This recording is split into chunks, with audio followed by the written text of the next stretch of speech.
അപ്പം ഞാൻ ഇന്ന് ഒരു ഡേ ഔട്ട് വ്ളോഗുമായിട്ടാണ് വന്നിരിക്കുന്നത്. ഞങ്ങൾ ഫ്രണ്ട്സ് കുറേ കാലമായിട്ട് ഒരു ട്രിപ്പ് പ്ലാൻ ചെയ്തിട്ട് അങ്ങനെ ട്രിപ്പ് പ്ലാൻ ചെയ്ത് വന്നപ്പോഴത്തേക്കും ഒന്നും നടന്നില്ല, എല്ലാം ഫ്ലോപ്പായിരുന്നു. അങ്ങനെ കിട്ടിയ ഒരു ട്രിപ്പാണിത്. ഇത് ട്രിപ്പെന്ന് പറയാൻ പറ്റുമോ എന്നറിഞ്ഞുകൂടാ, കാരണം ക്ഷേത്രത്തിലോട്ടാണ് പോകുന്നത്.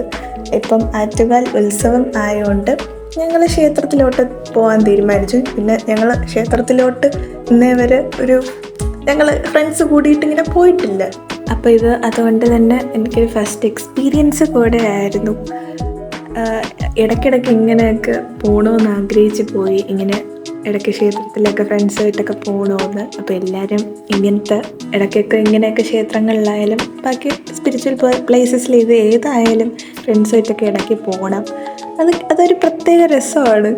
ഞങ്ങളിത് ആദ്യമായിട്ട് ചെയ്യുന്നുള്ളൂ എന്ന് മാത്രം. അങ്ങനെ ഒരു 9 മണിയായപ്പോഴത്തേക്ക് വീട്ടിൽ നിന്ന് ഇറങ്ങി ഈ സ്പോട്ടിലേക്ക് നേരെ പോയി. അവിടുന്ന് ഫ്രണ്ട്സിനെയും കൂട്ടി ആറ്റുകാൽ പോകാനാണ് പ്ലാൻ ചെയ്തത്.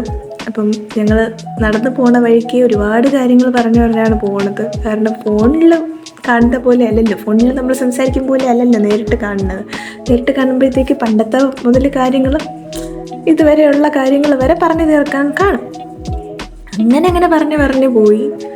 ബസ് കിട്ടണം, അപ്പോൾ അതുകൊണ്ട് തന്നെ ഇങ്ങനെ കാര്യങ്ങൾ പറഞ്ഞ് പോകണം, ലേറ്റ് ആവരുതെന്നൊക്കെ കരുതി ഞങ്ങൾ പിന്നെയും ഓടി നേരെ ബസ്സിലേക്ക് കയറിയപ്പോഴും കുറേ കാര്യങ്ങൾ പറഞ്ഞുകൊണ്ട് പോയി. അങ്ങനെ നോക്കിയപ്പോഴത്തേക്ക് ഈ ഒരു സമയത്ത് റോഡിലൊക്കെ ഇങ്ങനത്തെ കാഴ്ചകളൊക്കെ കാണാൻ നല്ല രസമായിരുന്നു. പിന്നെ നേരെ ആറ്റുകാലിലെത്തിയപ്പോഴത്തേക്ക് തൊഴാൻ വേണ്ടി ഇത്രയും ക്യൂ ഇല്ലായിരുന്നെന്ന് പറയാം. നാരങ്ങ വിളക്ക് കത്തിക്കാനായിരുന്നു നല്ല ക്യൂ. അങ്ങനെ സമാധാനമായിട്ട് തൊഴുതിറങ്ങിയപ്പോഴേ ഒരു ആശ്വാസം ഉണ്ടായി. അങ്ങനെ നാരങ്ങ വിളക്ക് കത്തിക്കാൻ വേണ്ടി നിന്നു ക്യൂവിൽ. അപ്പം ഞാനിത് ഫസ്റ്റായിട്ടാണ് കേട്ടോ നാരങ്ങ വിളക്ക് കത്തിക്കാൻ പോകുന്നത്. ആറ്റുകാൽ ഒരുപാട് വട്ടം പോയിട്ടുണ്ടെങ്കിലും നാരങ്ങ വിളക്ക് കത്തിക്കാൻ ഇതുവരെ പറ്റിയിട്ടില്ല. ഒരു പ്രത്യേകതരം വഴിപാട് കൂടെയാണ്. നാരങ്ങ വിളക്ക് കത്തിക്കാനുള്ള ഒരു എക്സൈറ്റ്മെൻറ്റിൽ ഞാൻ നിൽക്കുകയായിരുന്നു. അപ്പോൾ അതുകൂടെ നടന്നൊരു ദിവസമായിരുന്നു ഇന്നലെ. അപ്പോൾ അത്രയ്ക്ക് സന്തോഷം ഉണ്ടായിരുന്നു എനിക്ക്. ഇങ്ങനെ ക്ഷേത്രത്തിലിടയ്ക്ക് ഇങ്ങനെ വിളക്കൊക്കെ കത്തിക്കുക, എനിക്ക് അങ്ങനെ എനിക്ക് ഭയങ്കര ഇഷ്ടമാണ്. ഈ തൃക്കാർത്തിക സമയത്തൊക്കെ ഈ രാത്രി ചെന്നിട്ട് ഇങ്ങനെ ക്ഷേത്രത്തിലൊക്കെ വിളക്ക് കത്തിക്കുന്ന ടൈപ്പ് സംഭവങ്ങളൊക്കെ എനിക്ക് ഭയങ്കര ഇഷ്ടമാണ്. അപ്പോൾ എനിക്കതൊക്കെ ഓർമ്മ വന്നു. നാരങ്ങ വിളക്ക് കത്തിക്കുന്നതിൻ്റെ ആ ഒരു എഫക്റ്റിൽ ഇങ്ങനെ ഫുള്ളായിട്ട് ഇങ്ങനെ നിറഞ്ഞു നിന്ന് ഒരു പ്രകാശം അടിക്കുമ്പോഴത്തേക്ക് ഒരു പ്രത്യേക രസമാണ് കാണാൻ. എനിക്കത് നല്ല ഇഷ്ടപ്പെട്ടു.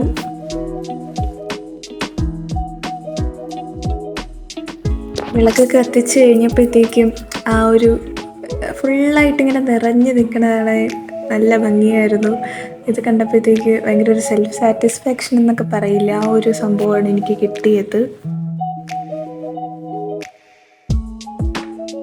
വിളക്ക് കത്തിച്ച് കഴിഞ്ഞപ്പോഴത്തേക്ക് എനിക്കൊരു പ്രത്യേക സന്തോഷം ഉണ്ടായിരുന്നു. ഒന്നും പറഞ്ഞറിയിക്കാൻ പറ്റിയില്ല. ആ സന്തോഷം എൻ്റെ മുഖത്ത് നിങ്ങൾക്ക് കാണാൻ പറ്റുന്നില്ലേ അത്. അങ്ങനെ അതൊക്കെ കത്തിച്ച് കഴിഞ്ഞ് ഞങ്ങൾ അന്നദാനത്തിന് ക്യൂ നിന്നു. പക്ഷെ ഒന്നും നടന്നില്ല, നല്ല ക്യൂ ഉണ്ടായിരുന്നു, അതുകൊണ്ട് അതിന് നിന്നില്ല. അങ്ങനെ നേരെ സ്റ്റോളിലേക്ക് പോയി. സ്റ്റോളിലേക്ക് വെക്കുമ്പോൾ കുട്ടികളുടെ കളിപ്പാട്ടത്തിൻ്റെ സ്റ്റോറിലേക്കാണ് പോയത്. അപ്പോൾ പണ്ടത്തെ കളിപ്പാട്ടങ്ങളും കാര്യങ്ങളും ഒക്കെ കണ്ടപ്പോഴത്തേക്ക് പണ്ടത്തെ കുട്ടിക്കാലം ഓർമ്മ വന്നു. അങ്ങനെ കുറേ സാധനങ്ങളും ഞങ്ങൾ പുതിയതായിട്ട് കണ്ട കുറേ കാര്യങ്ങളുണ്ട് കേട്ടോ. ഈ ആയുധങ്ങൾ പോലത്തെ പേനകളും പെൻസിലുകളൊക്കെ അത് വെച്ചിട്ട് എന്തൊക്കെയോ ചെയ്യുന്നുണ്ടായിരുന്നു ഞങ്ങൾ. പിന്നെ നേരെ ജ്വല്ലറി ഐറ്റംസിലോട്ട് പോയി. അപ്പം നല്ല അഫോർഡബിൾ ആയിട്ടുള്ള പ്രൈസ് ആയതുകൊണ്ട് തന്നെ കുറച്ച് കാര്യങ്ങൾ വാങ്ങിച്ച് കൂട്ടിയിട്ടുണ്ട്. പിന്നെ അത് കഴിഞ്ഞ് നേരെ ഒരു സ്നാക്സ് സ്റ്റോളിലേക്ക് പോയി. അപ്പോൾ അവിടെ നിന്ന് ഒരു കോളിഫ്ലവറിൻ്റെ ഇത് വാങ്ങിച്ചു, ഒരു ഐറ്റം. അത് എൻ്റെ ഫ്രണ്ട് പറഞ്ഞു അവൾക്ക് അത് കൊള്ളായിരിക്കുമെന്ന് തോന്നുന്നു കഴിക്കാമെന്ന് പറഞ്ഞു. അങ്ങനെ ഞാൻ ട്രൈ ചെയ്തിട്ടില്ല, ഇത് ആദ്യമായിട്ടാണ്. പക്ഷേ സംഭവം കൊള്ളാം, നൈസായിട്ട് തോന്നി. പിന്നെ ഞങ്ങൾ നേരെ അടുത്തുള്ള ഇന്ത്യൻ കോഫി ഹൗസിൽ പോയിട്ട് അവിടുന്ന് കഴിച്ചു ഒരു മസാല ദോശ. അപ്പോൾ മസാല ദോശ കഴിക്കണമെന്ന് പറഞ്ഞാണ് പോയത്. അപ്പോൾ അത് നടന്നു. അത് കഴിഞ്ഞ് ഞങ്ങൾ കുറേ പിക്ചേഴ്സൊക്കെ എടുത്ത് വീഡിയോസൊക്കെ എടുത്ത് കാര്യങ്ങളൊക്കെ പറഞ്ഞിട്ട് നേരെ ഈ സ്പോട്ടിലേക്ക് പോയി. കാരണം ഞങ്ങൾ അവിടെ നിന്ന് 4 പേരും 4 വഴിക്ക് പോകും. അങ്ങനെ ഞങ്ങൾ പിന്നെയും പിരിഞ്ഞു. ഞാൻ എൻ്റെ വീട്ടിലേക്ക്, അവരവരുടെ വീട്ടിലേക്കും പോയി. അത് കഴിഞ്ഞിട്ട് നേരെ വന്നു. ഈവനിങ് ആയി, രാവിലെ പോയതാണ്. അങ്ങനെ ഈവനിങ് ആയി. പിന്നെ വന്നിട്ട് ഫ്രഷായി ഒരു ചായയൊക്കെ കുടിച്ച് ഇരുന്ന് പഴയ ഇതൊക്കെ ഓർത്തു.